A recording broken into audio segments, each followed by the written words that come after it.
지난 9월 30일 추석 바로 전날 가수라고 하는 그 유명한 나훈아라는 분이 KBS에서 콘서트를 열었습니다. 노래를 아주 많이 부르고 제가 직접 보지는 못했습니다. 재방송도 보지 못했는데 그가 이렇게 인터뷰를 하면서 했던 말 중에 상당히 많이 공감이 되는 말이 있습니다. 역대의 왕들이나 대통령들이 국민을 위하여 죽은 일은 한 번도 없다. 그러면서 정말 국민이 애국자다. 그러면서 그분의 입에 유관순 누나 이야기 나오고 안중근 의사 뭐 이런 이야기가 나왔어요. 가만히 생각해 보니까 정말 그런 것 같아요. 대통령이라든지 장관이라든지 국회의원이라든지 국민을 위하고 나라를 위하여 뽑아 놓았는데 그들은 정말 국민을 위하여 그 일을 하고 있을까? 정말 이 나라 민족을 위해서 그 일을 하고 있을까라고 생각해 보면 별로 그렇지 않은 것 같아요.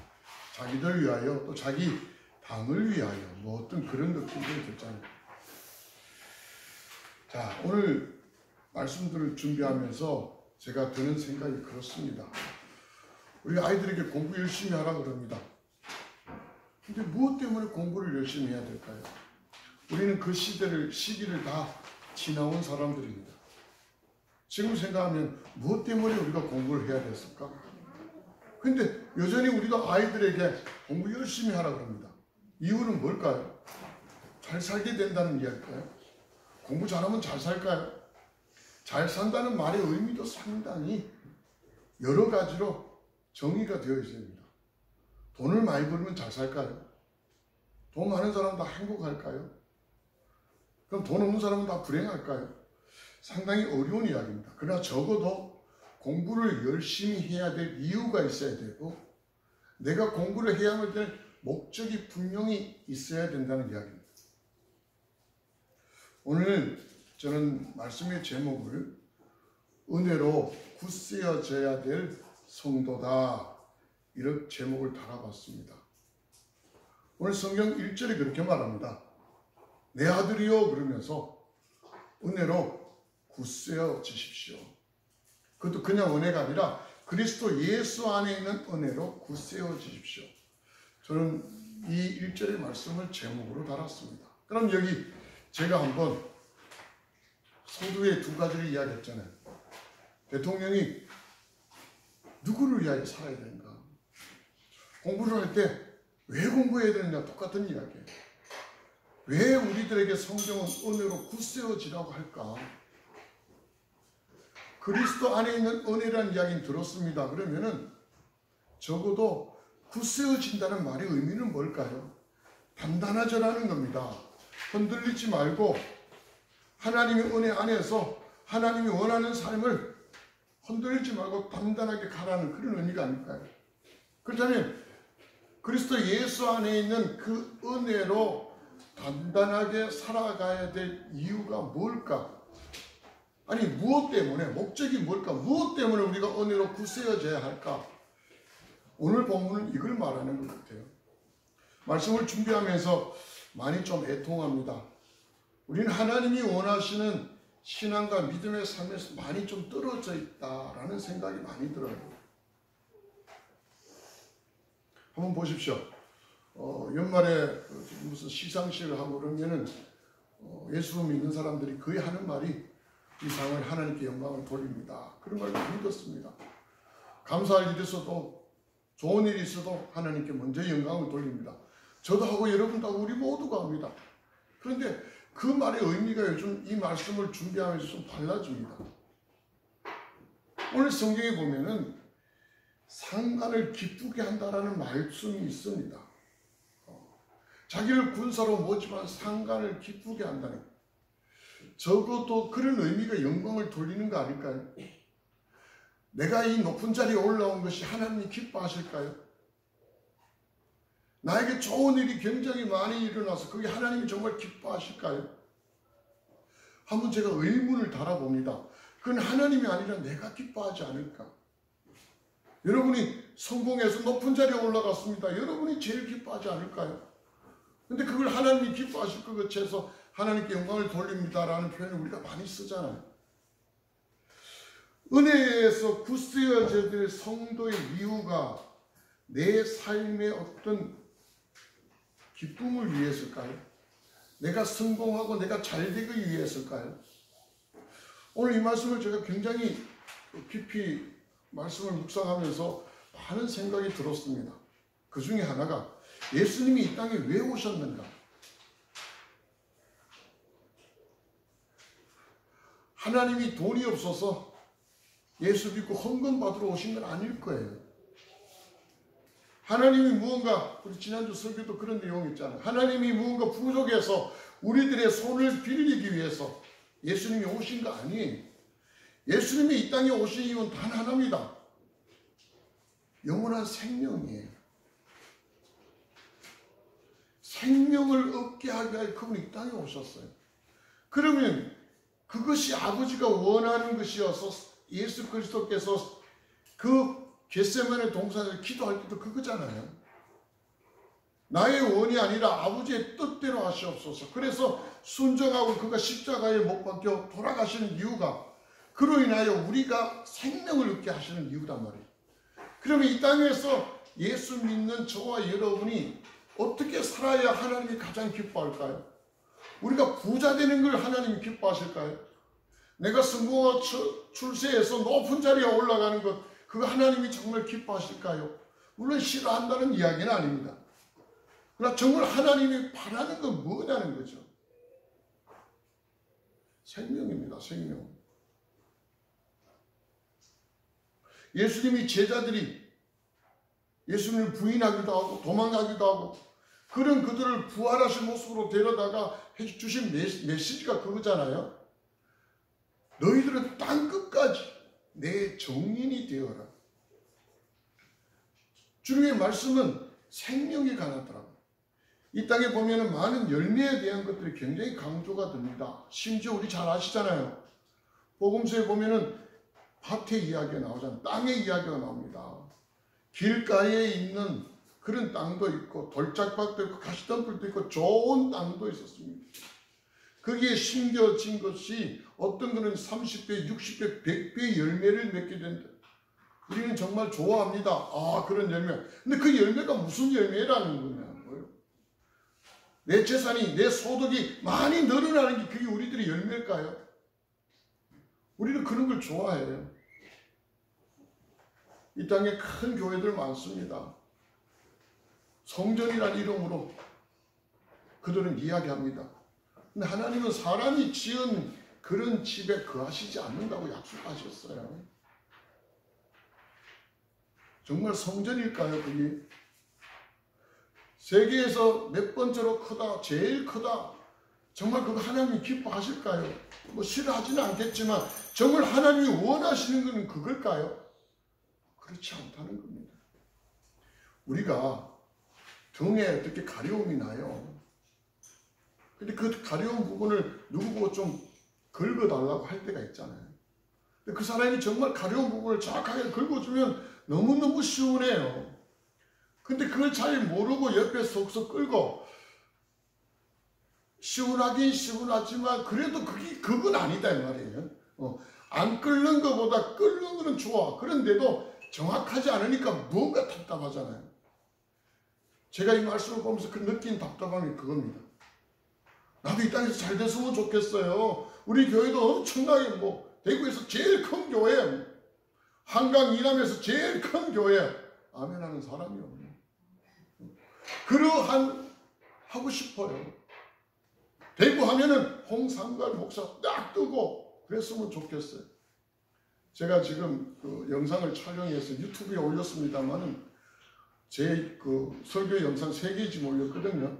그런데 구독자는 한 명도 없습니다. 만약에 한강 이남에 최고 유명한 목사면 얼마나 많을까, 구독자가. 그런 마음이 없는 거 아니 있어요. 그런데 정말 그걸 하나님이 원하실까요? 그걸 우리들의 신앙의 열매라고 하나님이 받으실까요? 오늘 말씀에 보면 아니더라는 이야기예요. 내 아들아, 그리스도 예수 안에 있는 은혜에서 굳세어져라. 그러면서 주시는 메시지가 첫 번째, 왜 굳세어져야 되냐? 세 가지가 나옵니다. 첫 번째가 전수하기 위해서. 전수하라는 겁니다. 전수하라. 뭘 전수해요? 네가 나에게 들은 것, 네가 복음의 정인들에게, 많은 정인을 통하여 나에게 들은 것들을 전수하라는 겁니다. 아니, 사도 바울이 전한 게 뭐예요? 예수가 그리스도시라는 겁니다. 주 예수를 믿으면 영생이 있다는 거 외치는 겁니다. 복음이에요, 복음. 그걸 전수하고, 누구에게요? 오늘 성경에 보니까 믿음직한 사람들에게 전수하라. 이 첫 번째 메시지예요. 다시 말하면 전도 훈련이고 복음 전하는 선교 훈련입니다. 이거 복음 전하는 이 훈련 하라는 거예요. 헌신합니다. 예, 교회도 청소하고 이것도 저것도 여러 가지 많이 합니다. 요즘 뭐 교회들마다 바자회도 하고 뭐 급식도 하고 여러 가지 합니다. 그런데 하나님이 원하시는 거 그 싫어하는 건 아닐 겁니다. 근데 정말 하나님이 오늘 성경을 통해서 우리에게 주시는 메시지는 복음 전하는 게 제일 먼저예요. 복음에 대해 들은 것들을 전수하라는 겁니다. 전해서 그들에게 가르쳐 주는 겁니다. 전도하는 겁니다. 전도하는 겁니다. 주님은 생명에 관심이 있습니다. 떡에 관심이 있는 게 아니라 우리같이 어떤 소득에 관심이 있는 게 아니라 그분은 생명에 관심이 있습니다. 근데 우리의 관심과 하나님의 관심이 맞아떨어져야 되는데 그게 잘 맞지 않아요. 오늘 그 말씀이에요. 은혜 가운데 굳세어지며 열심히 신앙생활 해야 될 이유가 뭘까요? 그것은 바로 생명을 얻는 전도 때문이에요. 근데 이거 하지 아니하고 다른 건 다 한대요. 그래서 성경하고 뭔가 안 맞아가는 거잖아요. 두 번째로 오늘 성경에 보니까 고난을 달게 받으랍니다. 고난을 달게 받으라. 전도하고 하나님의 복음을 전하기 위하여 겪는 일들을 오늘 성경은 고난이라고 말합니다. 근데 이 고난은 자기를 불러준 사람을 기쁘게 한다는 거예요. 그래서 오늘 성경이 뭐라 그럽니까? 함께 고난을 피하지 말고 고난을 함께 달게 받으라. 신앙생활 은혜 가운데 굳세어져 가는 것이 이게 세트 메뉴예요. 은혜 속에 살아가는 성도는 세트 메뉴라니까 1+1이에요. 고난도 함께 들어가 있다는 이야기입니다. 근데 우리는 뭐예요? 고난 빼고 싶습니다. 은혜로운 삶의 특징은 고난 빼고 만사형통으로 간다고 생각합니다. 근데 오늘 성경은 그렇지 않습니다. 함께, 고난도 함께 세트 메뉴고 1+1입니다. 뺄 수 없습니다. 거기에 그리스도의 훌륭한 군사답게 이렇게 말합니다. 적어도 고난을 받는 사람은 시시한 사람이 아니다라는 거예요. 그리스도의 군사입니다. 그것도 훌륭한 군사라고 평가되어져야만이 받을 수 있는 고난이다. 그렇게 말합니다. 그래서 고난 받을 때 감사하라는 거잖아요. 하나님께 인정받은 거예요. 고난이 없는 사람은 인정받지 못한 사람이에요. 그리스도의 훌륭한 군사답게 고난을 함께 달게 받으라. 여기에서 오늘 성경은 분명히 이야기합니다. 그 고난이 뭐냐는 거예요. 그 고난이 첫 번째가 뭐냐면은 살림살이에 얽매이지 말라는 거예요. 살림살이에 얽매여서는 안 된다. 군인 같은 느낌이 들잖아요. 훈련하고 전쟁터에 다니는 군인이 자기 집에 쌀독에 쌀이 지금 얼마나 남았는가 이런 데 골몰한다면 도저히 이거는 그 일을 수행할 수 없다는 이야기죠. 그런데 오늘 우리 그렇습니까? 우리의 삶이 차라리 고난은 안 받아도 좋아. 살림살이에 우리는 붙들고 있잖아요. 제가 오늘 글귀를 봤습니다. 글귀. 그 글귀가 보니까 가슴에 너무 좀 감동적인 거예요. 어두움을 보려고 불을 켜니 어두움은 사라지더라. 너무 좀 패러독스한 이야기잖아요. 이율배반적이합니다. 외로워서 붙들었더니만 더 외로워지더라. 무언가의 가슴에 많이 촉촉하게 저한테 왔다. 우리는 무언가를 피하려고 붙들었는데 그게 나한테는 오히려 더 안 좋은 형국이 와요. 신앙생활 이게 좋다고 붙들었는데 실제는 그것이 아니더라는 이야기 있잖아요. 살림살이 걱정 안 하는 사람이 어디 있습니까? 성경은 그렇게 말합니다. 얽매이지 말라는 거죠. 여기에는 믿음이 등반됩니다. 계속해서 나오죠. 우리 성경에 보니까 6절에 나오잖아요. 수고하는 농부가 소출을 먼저 받은 것이 마땅하다. 하나님은 네가 살림살이 얽매일 필요가 하지 말라는 이유가 하나님이 책임져 주신다는 이야기입니다. 그런 믿음을 가져야 적어도 그리스도의 훌륭한 군사가 된다는 거예요. 그게 비하면 우리는 참 믿음이 없어요. 자, 고난을 달게 받는 그 고난의 첫 번째가 살림살이, 두 번째가 규칙대로입니다. 규칙대로. 이 세상은 편법이 얼마나 횡행합니까? 얼마나 요령이 난무합니까? 규칙대로 하는 사람들은 손해볼 수밖에 없는 그런 사회에 우리가 살고 있습니다. 근데 그걸 오늘 성경은 고난의 일종이라고 이야기합니다. 규칙대로 해라는 겁니다. 규칙대로 하고 그 고난을 달게 받을 때 오늘 성경에 분명히 이야기합니다. 월계관을 얻을 수 있답니다. 저와 여러분이 하나님께 칭찬받고 상급받고 하나님의 인정받는 그 원칙이 고난이고 그 고난 중에 하나가 규칙대로라는 겁니다. 편법 쓰지 맙시다. 내한테 이익이 되고 내한테 유리하다고 그렇게 가지 말아야 됩니다.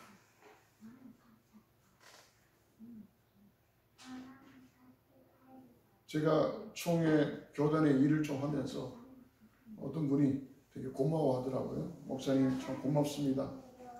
제가 그분을 위해서 한 건 아닙니다. 그 혜택을 그분이 받았지만 저는 규약을 제대로 해석해서 규약을 이야기한 겁니다. 고마워하실 필요 없습니다. 근데 되게 고마워하더라고요. 어떤 개인을 위하여 일하는 거 아닙니다. 적어도 교단을 위해서 일하는 거죠. 오늘 성경은 규칙대로는 이야기입니다.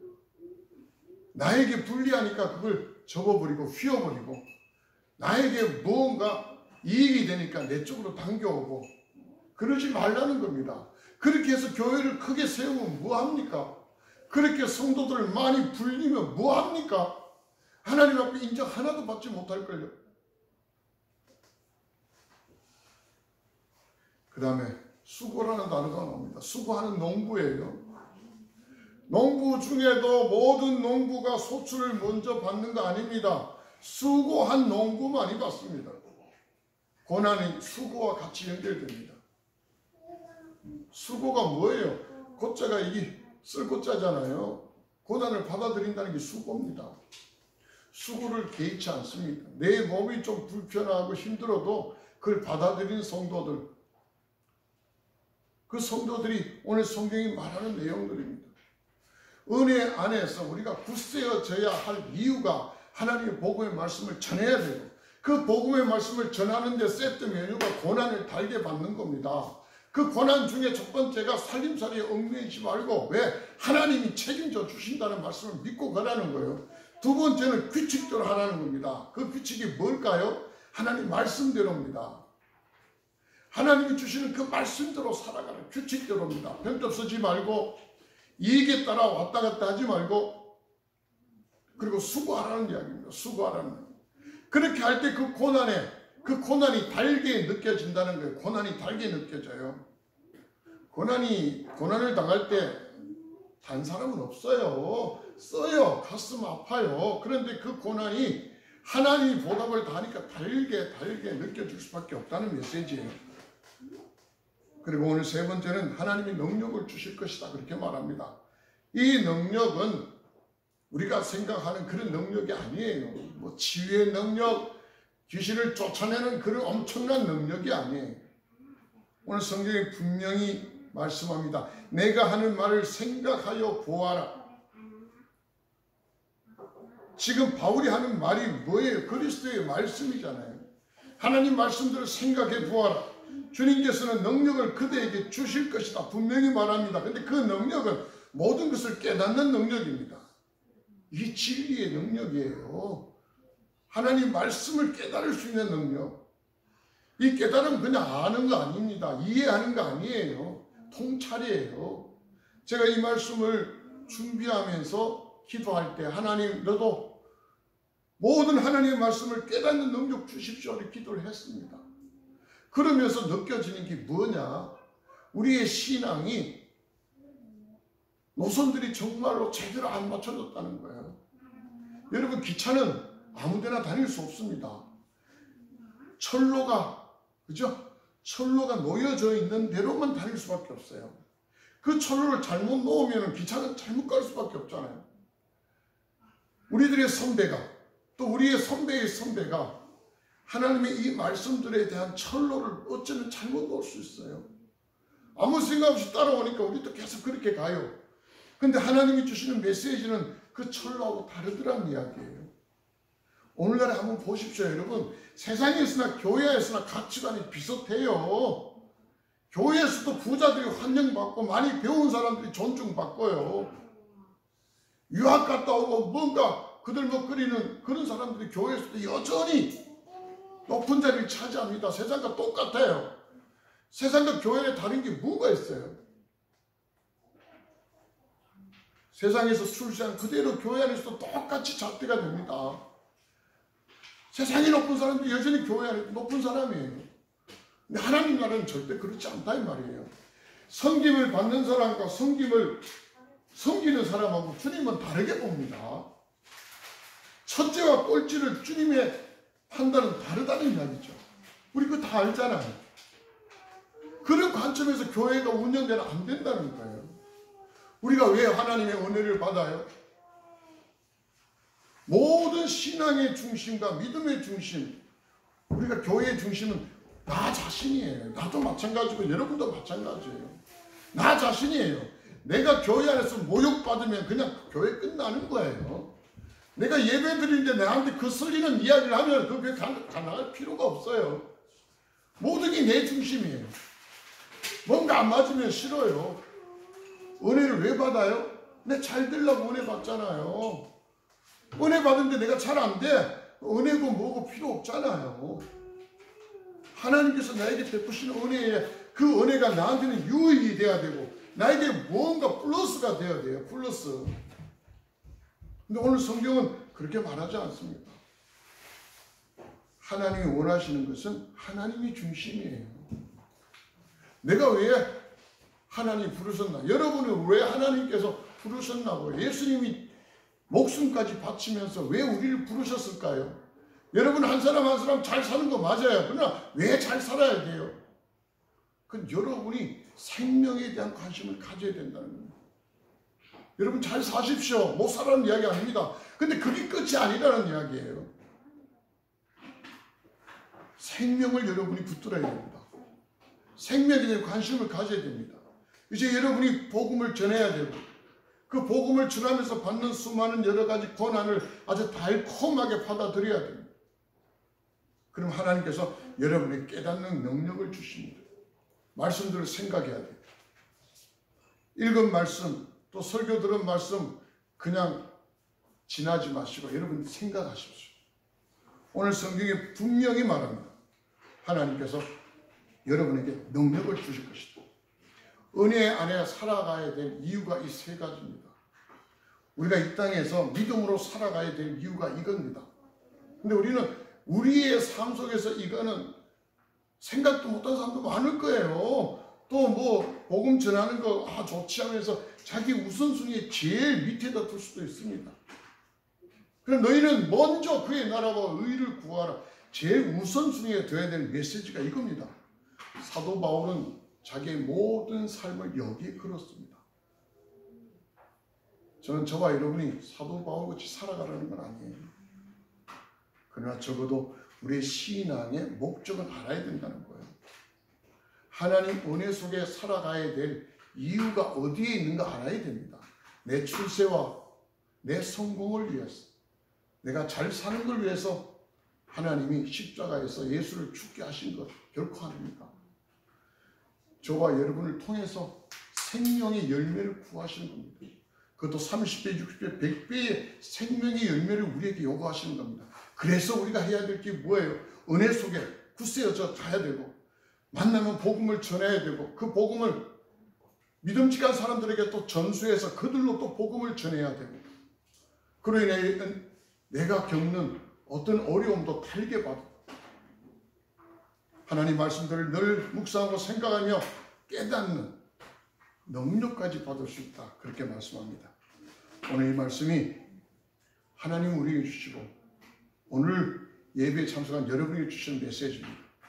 이 말씀 그냥 흘러버리는 소리가 아니라 아멘 하고 여러분이 붙드셔서, 또한 말씀이 여러분을 붙들어서 정말 은혜로 굳세어져야 할 이유가 있는 그런 성도의 삶을 사시기를 주님의 이름으로 축복합니다.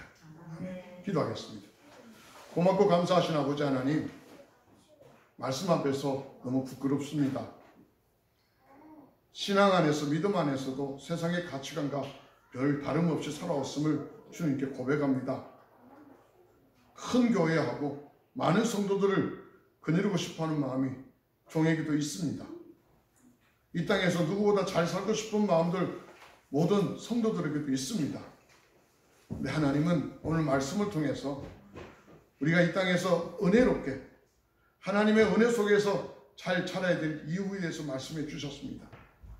우리의 관심과 다르게 하나님은 생명에 대한 관심이 있었습니다. 복음을 전하는 것에 관심이 있었습니다. 주님, 이 말씀에 붙들려지기를 소망합니다. 이 말씀이 저희들을 붙들고 많은 믿음의 선진들이 살아간 것 같이 이 땅에 살면서 제대로 된 하나님의 영광들을 돌릴 수 있는 저희 모두가 될 수 있도록 도와주시옵소서. 감사하며 예수님의 이름으로 간곡히 기도드리옵나이다. 아멘.